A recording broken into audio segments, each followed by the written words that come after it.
Welcome to Tea with Tori. I'm your host, Tori, and today the tea is hot. What's up, guys? Welcome to another episode of Tea with Tori, and today I have a very special guest. I have Bree here. Bree, Hey. Tell them about yourself.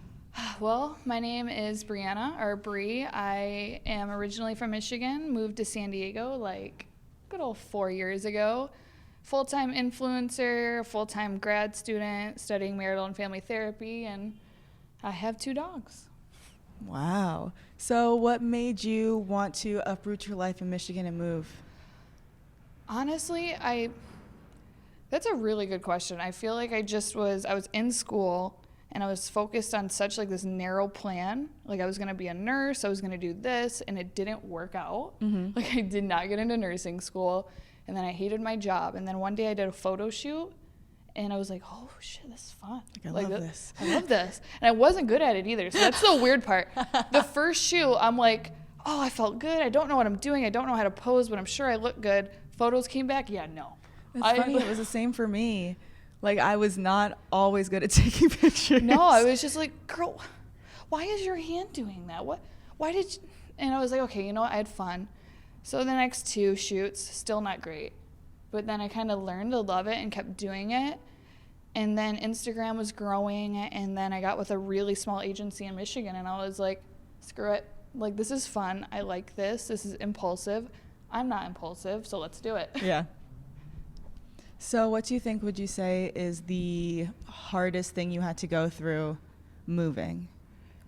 So I'm from a town that not many people leave, let alone leave to go have their picture taken and put on the internet. Like, it kind of sounds really obscene. So it was really tough to have anyone really on my side, and the backlash was very real. I know I wanted to do it, but I knew I didn't necessarily have the support to do it, and I was basically doing it alone. So it was more kind of going from having support, having a family base, having friends, and I had none. I moved to California, I had nothing, and it was the first thing I've ever done, something like that, something so impulsive. So it was really hard to go from no support, or to have support to go to no support, and then just hear back home all the shit talk too. Yeah. It's like, oh, fabulous. My mom's at Frank's buying milk, and people are like, what the fuck's your daughter doing? She's like, I don't know. Like, she's posting her butt on the internet. Yeah. Why is her ass on the internet, Jody?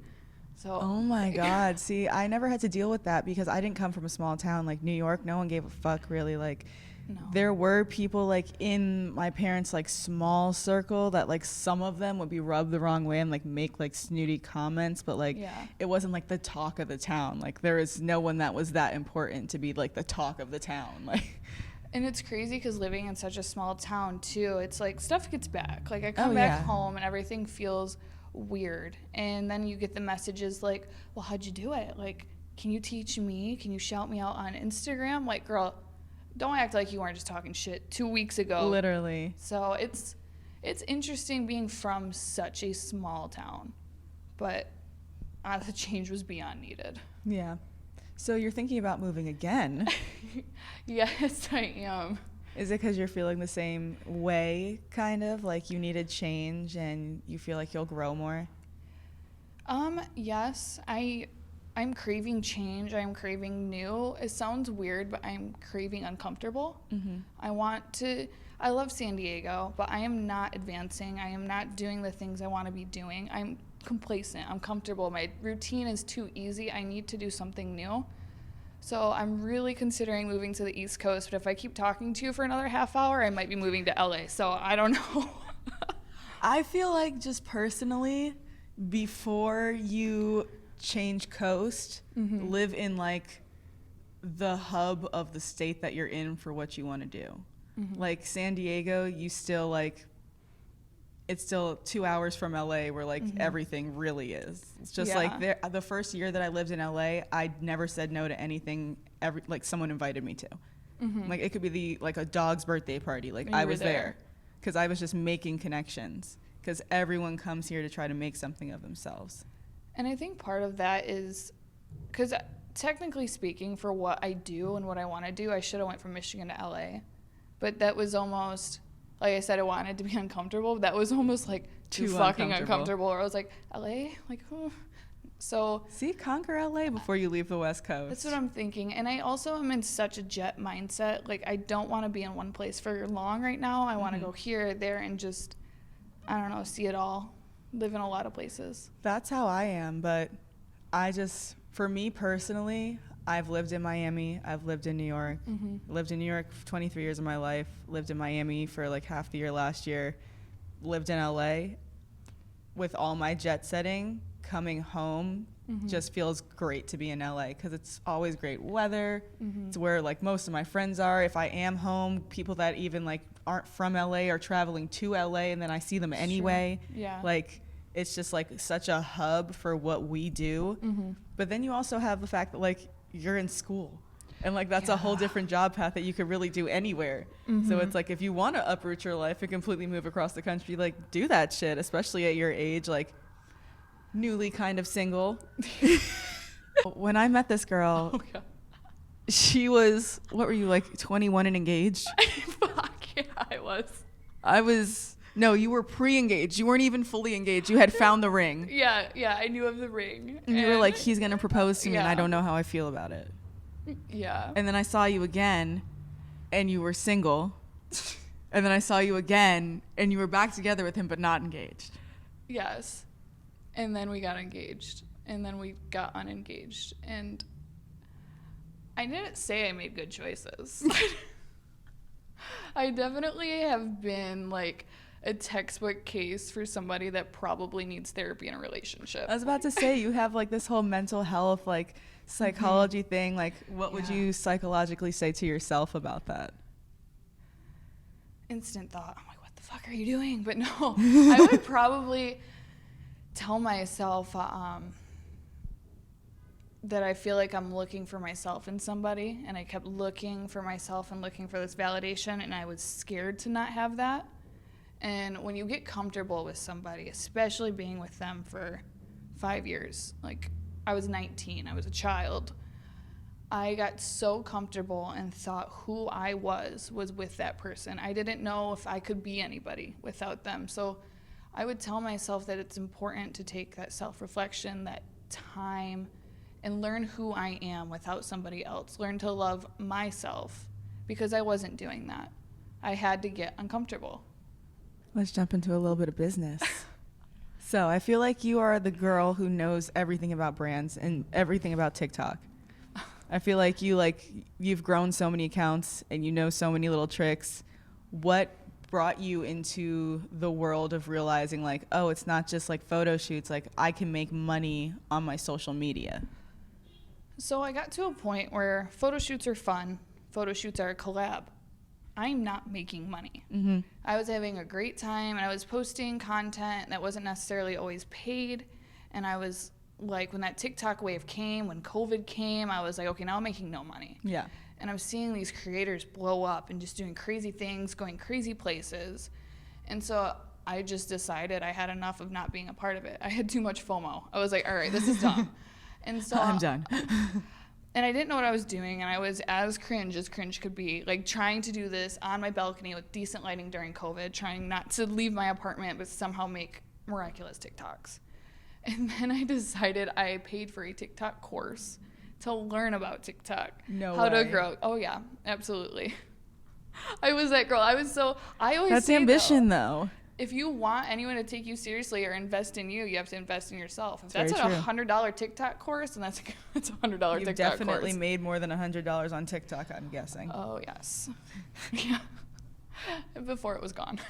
You lost it again? Yeah. Don't smoke weed on TikTok. Yeah, no, I even know that. Well, it was for 2020. And I was like... They didn't teach you in your course? Okay, we didn't talk about weed. We talked about no aggressive ass shaking, but they didn't tell me not to get high. And I saw other people doing it. I was like, so I could do it. Lost my account. I got it back. Lost it again. I don't remember what I did that time. So, yeah, it's been an uphill battle, so I definitely had to restart. A whole new one? Yes. Do you have what was that bus one? You had that, like, random troll one that you made. Oh, yeah. I have a few. I have a few. And I had one called Second Chances, LOL. That one didn't stay up very long. But right now I just have Brianna Nicole Baby. But I definitely took a step back in the last 2-3 months, I think, on TikTok and all of it, because it is a lot. I think people on Instagram aren't brave enough to really comment the real shit on your posts. Like, it's very rare someone's that mean on a picture compared to in the DMs. But TikTok, it's just flooded with hate. It's like really bad. nonstop hate. I don't even read that shit. Like, I can't read my TikTok comment. I don't. I had to stop. Well, actually, I just stopped TikTok, which is probably not smart, but I'm going to get back into it. Don't let the haters get you down, Bree. Yeah, no kidding. I preach it, but I got to practice it. Seriously. Okay, so what would you say is like the biggest thing that you learned from your TikTok course? Your biggest takeaway that like has helped you be able to grow so many accounts and be able to get some viral videos along the way? It's honestly the biggest thing is consistency. I don't really believe in a niche or like the niche, however you say that word. Everyone says so much. I think your people are going to find you because they're not going to push you out whether you're talking about real estate or how to even be famous on TikTok. I think you just post. And that's what I was doing. I was posting like 3 to 6 times a day. Oh my God. Finding the trending sounds and not caring. Like you can't be on Instagram. My posts are like very meticulous, like very well thought out, every reel. TikTok is like, you don't care. You need to post. And now they're saying you should post almost 8 times a day. Yeah, right? That's... I can't be funny 8 times a day. I can't learn 8 dances. I can't even lip sync 8 times. Like, no. It's so much mental energy. So it really is. I took a break because TikTok also is a lot harder, I think, than it used to be. Yeah. But, I mean, I still like the app. It's just, that's probably the, like, highest, I feel like, bullying app there is out there. Oh, 100%. What is a hate comment that, like, I know you're supposed to, like, let everything roll off your back, but what is something that just, like, really hurt you? I don't know why, but I hate being called old. Like, I hate it with a passion.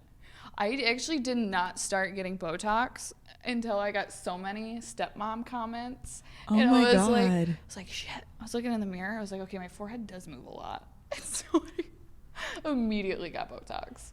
No. Yes. Oh, 10 out of 10 do not recommend that. Don't recommend my mindset. But no, I hate being called old. It freaks me out. That's wild. I know. So tell me about your moonlighting career as a grad student. Bree's Instagram will be like, oh my God, like, look at this new, like, brand, blah, blah, blah. By the way, I have to write a 4-page paper in the next 6 hours. So it's hard. It's, the workload definitely is not easy, but it's more like the mental toll it's taking because you're reading aggressive cases. You're reading some things and you're just like, wow, people really go through that. I was just with a good friend of mine and he was reading one of the cases and he was like, and I was like, can you guess my diagnosis? And he was like, an exorcism. I was like, well, that's concerning. I know, but I was like, no, but the shit I read and the things people are going through, it's so tough and it's so sad, and being able to take it in, create that safe place and not react. Like, I think the hardest thing for me is to see these things people are going through, even if I relate to them and have been through the same trauma, is to not react and make them feel judged, and just to create such a safe place and create this alliance. So and it's just a lot, honestly. But I do love it at the same time. What made you feel like you wanted to get into mental health? So I've always liked helping people. I didn't know how I was going to do it, but I liked the gratification of helping people and knowing I made a difference somehow. And I was always good at science. I was good at the brain specifically. Like, out of all classes, psychology really stuck with me. And I went into my undergrad and I was like, okay, I'll be a nurse. I hated it.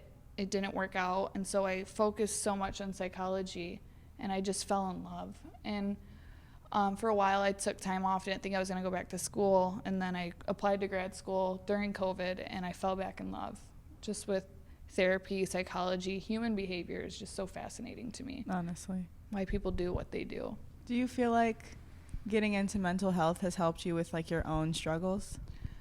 Yeah, I've done an insane amount of self-reflection, and it's funny because they suggest in grad school, even as a therapist, all therapists should be in therapy. Yeah. And like right now, they're like, you should be doing because we have classes on trauma, and it's like you need to be able to assess your own trauma, what you've been through before you are successful in this course. So it's been tolling in a way, but I've done so much self-reflection, and even thinking in relationships in the future, I'll have relationships with family members. I think it's helped me grow, but it's also made me, I feel like, sometimes a bad friend or bad family member, because you're diagnosing people and not listening and not that's reacting. the thing. And so I'm getting better, and I'm like, do you want me to be a therapist or do you want me to be your friend? Because there are moments where I have friends and they're like, help me, like give me like for real help like me. Therapeutic advice, but like I'll catch myself thinking not like a friend. And so I definitely need to get better at that. I feel like that's hard though, because like everything you're learning is teaching you to not react and to shut your feelings off in that way. So it's like to be good at that is to be bad in another sector of your life. And I think a lot of it is just being able to disassociate work and personal life. You need to have a strong self-care routine. You need to be able to disconnect from work, because at the end of the day, while I'm studying nonstop, it is not my life. Yeah. That is my professional life, and I still need to keep my personal life in check for truly the future to look good moving forward. Do you feel like right now you have a good like work-life balance going on for you? To be honest, I am actually probably not as good as what I normally have. I've been a little bit on a travel bug and a self-reflecting.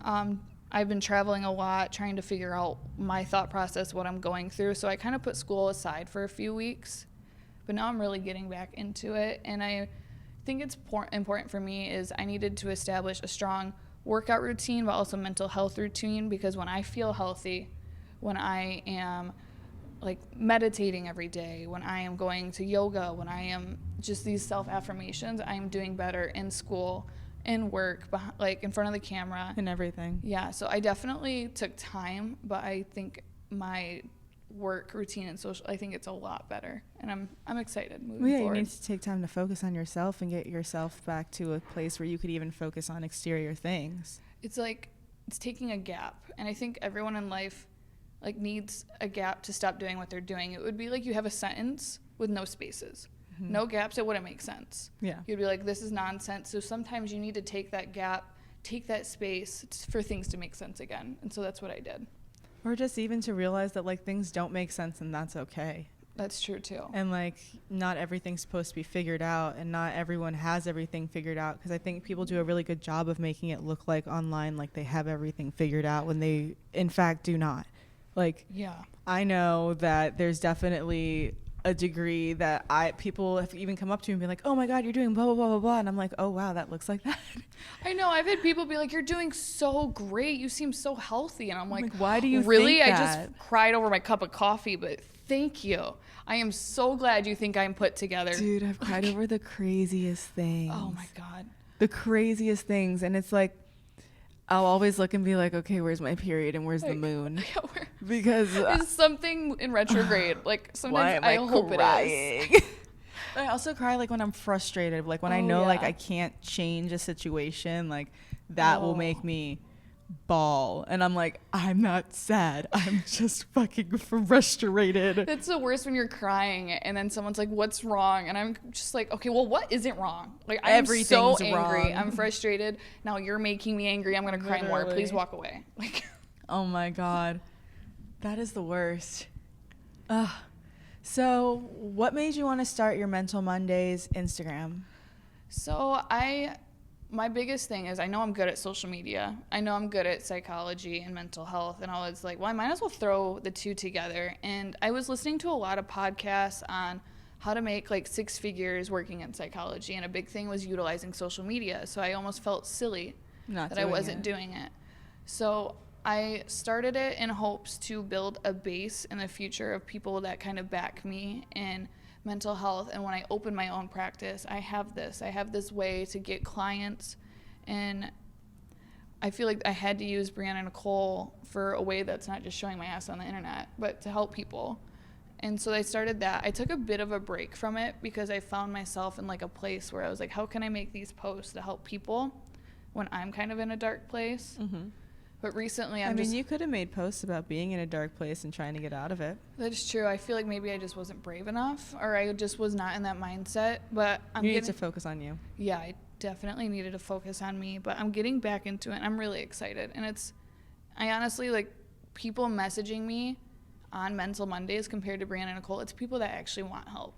People Literally. that really care about what I'm posting. So I love it. And I'm excited that I did do that and take that step. I feel like that in itself is therapeutic, to be like able to actually talk to people that need help from someone and being able to give them that help. Yeah, exactly. And I do hope it helps me one day. I hope it helps me with my practice and just reaching as many people as I can.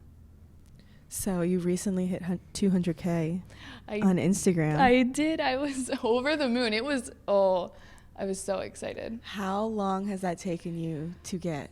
Oh God. What year is it? 2022. It is 2022. It's taken It is 2022. 4 years. 4 years. 4 years of hard work, pictures, and getting pissed off at the algorithm. Okay, so you have dabbled into the OnlyFans. Yes. Then you took a break. Yes. Now you're thinking about possibly returning, Yeah. but maybe not. Maybe not. I don't know. What is your current toss-up going on with you about this? I don't know. I feel like I'm not good at it, for one. I, tried it, and I was like, I kind of want to tell these people to fuck off. Really wanted to tell everybody to fuck off. I think it's amazing how lucrative it is, and I'm seeing all of these amazing women and men making so much money and making things happen for themselves because of this platform.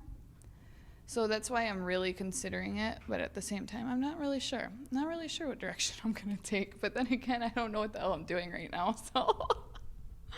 I feel like that's such like a brave thing to admit, though. Like, so many people, like I said, like try to make it seem like they have it all together, and just to be like, listen, like, I'm a human living a human experience, and You're I am human. figuring it the fuck out, and I don't know what I'm doing, and I don't know where I'm going, but at least I'm Literally. trying. I don't know where I'm living next month, but it's. Dude, that would freak me the fuck out, though. I have a That's car. a little bit too far.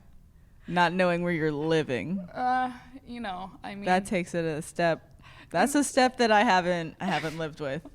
I've definitely, like a solid month and a half out, known that either I can extend my lease at my current place or like I'm going somewhere. Well, I know I'm not extending it. I'm going to give myself 1 more week. Then I'll once I hit that 3-week mark, I'll be like, okay, I'm going to, Bree, you need a home. Like, you can't just jet You have set to and pretend decide, you don't have a home. because you have dogs. It's I not have even 2 like you dogs, I can just know. like travel out of a suitcase. I know, I'm getting too close with my dog sitter. He's like, oh, where are you going now? Oh my God. Luckily, though, my dogs love the sitter, Okay. but immensely. He has a huge yard, all the things a dog can need. But yeah, I need a home. You need a home because even if you the dog sitter could even come stay at your place so that your dogs Yeah, weren't out of their exactly. own space too. And once I pick my new spot, because I know it won't be in San Diego, I know I'm going to be settling down more and not going to be so pew, pew, pew. But I just have to find that spot. I feel like you'll be there for 3 months to set your place up, and then you'll be bouncing around Yeah. again. Because I met you traveling. I know, that's true. Well, I met you traveling, and then the only time I really see you is when we travel. Well, wait, we met at TwitchCon. That's true. Playing video games, Playing video being games. bang energy girls. Bang Energy Girls at Yes. TwitchCon. Yeah, so I'm a huge advocate for shrooms because they completely changed my life and made me literally realize how much trauma I was repressing in my life.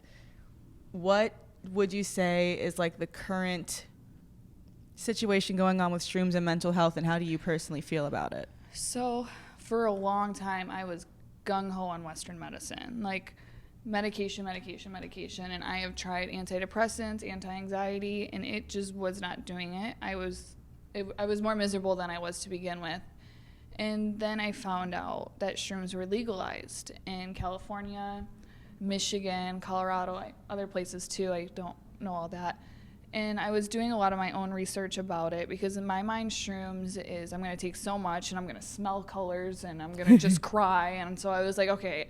Talk to trees. Yeah, literally, I thought I was about to talk to a tree, but then I was thinking, I was like, okay, maybe because this isn't working for me, maybe because antidepressants aren't working for so many people, that there is something in this. And so I took the dive and I did it. I microdosed 6 days on, 2 days off.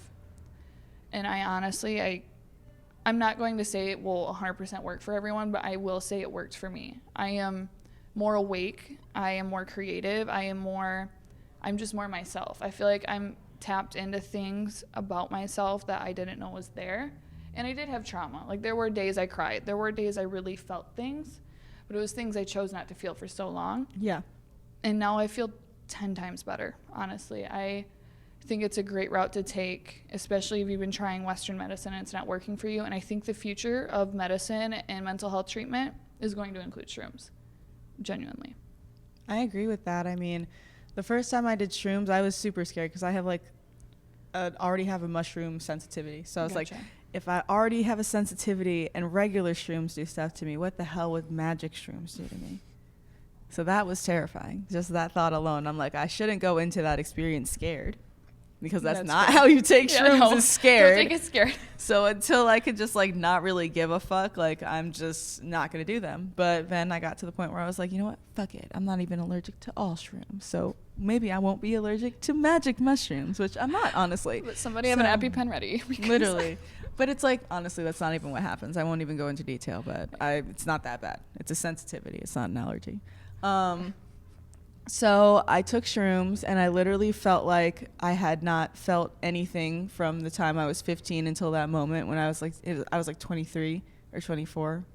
Wait, how old was I? Yeah, I was 24. Or no, I was 20. I don't even fucking remember. I think I was 23. And I took them, and I was just like, oh wow, emotions. And I happy cried at a waterfall for 45 minutes.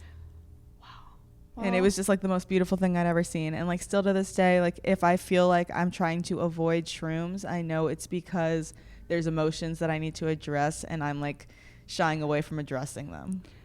100% have been me, because I've had days where I'm like, no, I really don't want to. And I'm like, why don't you want to? Mm-hmm. Why? What is stopping you today from microdosing? What happened? And then I would do it, and I was like, that's what happened. Yep. That's what's going on. But I left the scenario, I left the situation better and more in tune with my emotions and my feelings. So how do you feel about marijuana and mental health? I love it. If we're gonna talk about shrooms, we got to talk about weed. Weed's more legalized than shrooms right now. So I cannot tell you necessarily that weed has helped me cope with anything or deal with any suppressed emotions, but I can tell you it's helped with anxiety attacks. It definitely calms me down. And I was the girl in high school, if I found out you're a pot smoker, you were bad. Yeah. I can't be next to you. Oh, I was I was fucking Snitch McGee. I hated anyone that was drinking underage. Oh. If you smoked weed, I was gonna wait till marriage for sex. Oh. How'd that go? Wait. I'm not married. Definitely not a virgin. So that didn't go too great. But also my family scared me off of that. Literally, my grandma was like, you don't buy a car without test driving it. And I was like, that's a very valid point. I love that. See, my family was never comfortable with the talk of sex. I never got a birds and the bees. I never really got anything. But the weed. That's what my grandma says. She has a sign in her yard because they put a bunch of weed farms in my hometown, and it's stop the smell. Oh my. And she's like, don't you ever touch that marijuana. And so no. So I'm definitely in a family that's not very gung-ho on me smoking. So it took me, I didn't smoke till I was 21 or 22. And now I would say it's part of my routine. It's part of my everyday now. Green juice and marijuana. Green juice, marijuana makes for a good old time. Oh, yeah. So do you feel like sex not being talked about in your house kind of made it a taboo thing and made you more interested in it? Oh, God, yeah. I think not knowing anything about sex, not knowing, I don't know, not knowing what's right, what's wrong, what's supposed to feel good, what's not okay, when am I being pressured? It made me scared of it, but then it also made me I think I got to a point where I was pretty promiscuous because I was just no one really told me about this. Is this wrong? Is this right? And so I had such lack of education on it where it definitely, I think, messed with me. And now I'm to the point where I'm really interested in sex therapy and helping couples in the future. That's fire. So have you started studying that yet? Yes, I have, and it's been insanely interesting, and I feel like sex therapy isn't what people think it is, too. And I kind of went in thinking, but I feel like a lot of people think sex therapy is, I'm going to coach you on positions. Yeah. This is why she cannot come. Like a it's sex because coach. you're doing, it's not that. It's like she has trauma based around sex, and that's why she needs you to punch her in the face so she can't come. Yeah? Yeah. Like a little bit. I mean, a little bit. We're going to dive into, like, why he needs to choke you for you to come. But, like, I think the biggest thing is people don't understand about sex therapy or marriage or why marriages go south because they're not having sex is because people aren't communicating. Mm-hmm. You need to communicate and you need to compromise in a marriage or in a relationship with sex and be open. And I think that's why I find it so interesting is how many people don't and how many people still treat it even when they're married as taboo, or they schedule sex just on Saturdays. Like, it's a thing. No, it's a thing. Are you serious? No, yeah, people, like, there's definitely a lot of cases where people schedule days, but it leads to so much pent up, especially for the male. There's just not communication. There's compromise. Like, I cannot preach this enough how important compromise is in sex. And so it's been very interesting to learn about, and I'm really excited to implement it one day. Do you know any psychology around three-ways? I do not know, but that's something I think I would want to know about. Thinking about, like, are you asking, like, why someone would want to have a three-way? So I feel like there's so many perspectives of it. There's, like, the psychology of why someone would want it. There's the psychology of the person that is, like, compromising and, like, letting the person that wants it have it. And then there's the psychology of the person that's joining if it's a couple. I think a lot of it can stem from sometimes it can come from someone really wants someone else introduced. They're bored, they need it, and they're not comfortable cheating because it messes just with their moral compass. So they talk about this and introduce this idea to a three-way. I think sometimes it happens because the couples don't communicate and are like, let's be exciting, let's do something like this. And they try to do a three-way and then it ultimately doesn't work because they realize they weren't ready for it. They weren't ready for actually introducing someone else. So I think it's people either trying to mix things up, they can't admit they're searching for someone else, and I don't know. I mean, I'm not going to say they're not fun. You're just going to say that you've been in one. I mean, I understand what... Okay, shit. So now you have to talk about your psychology of why. Well, I'm not married, so why I enjoyed it? Or wait, where are we getting at Which here? role were you playing in the scenario? Were you the guest? Oh, I was brought in. Okay. But the relationship ended after. Okay.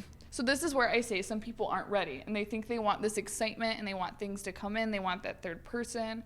They think it's going to bring their sex alive, and then it doesn't happen. So what was your mentally going into it being like, I'm going to have sex with a couple? So I just got dumped. Okay. So I was like, you know what? This sounds like something I would never do, so I need to do this.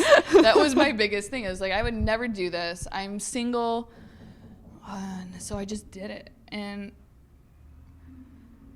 wouldn't say I regretted it because it was a life journey. It was, I don't know, I don't like the word milestone because it's not a milestone. And I wanted to do it because I haven't done it, and I didn't think that would be something Bree would do. So I did it because I thought I shouldn't almost. It was just like I was very rebellious because it was like the high school relationship ending. I was new to college. Just kind of happened. How did you feel after it? I felt empowered. I felt really empowered. I felt great. I was like, damn, I really just did that. I felt no regret. I feel like I learned from it. I can't say the same for the couple, and I feel really bad. But I had a great time. Oh my God. Would you do it again? With the same couple? No, not with the same couple. They're not even together. That's not even possible. Yeah. I mean, if the situation was presented and it was healthy and I was in a mood, yeah. And I had caught a vibe. If the vibes and the energies align, nothing's in retrograde, yeah, had to have a three-way. There you have it, ladies and gentlemen. Sorry, Mom. I'm like, Mom, if you're watching this, I am apologizing for this episode. I'm apologizing, yes. All right, so let the people know where they can find you online if they want to find you. If there's anything that you want to promote, now is your time to shine, baby girl. Don't put baby in a corner. Don't put baby in a corner. So if you're on Instagram, Brianna Nicole XOXO. Don't forget the hugs and kisses. Brianna Nicole XOXO. And then while you're at it, if you're on the app, go to mental.mondays. And yeah, I mean, It's Mondays with a Z. Mondays with a Z, yes. That's because we're different. Mm-hmm. Because S was taken. Yeah. Damn. And are we not plugging TikTok now? Oh, yeah, it's just like really cringe. But Brianna Nicole Baby, because the other ones XOXO are is gone. banned. Because she's been banned. And as per usual, I'm Tori212 Green on all platforms. Tea with Tori podcast on Instagram. If you are listening, download, give me 5 stars. And if you are watching, like, comment, and subscribe. I put out new episodes every Wednesday. So I will see you guys next week. Bye. Bye, guys.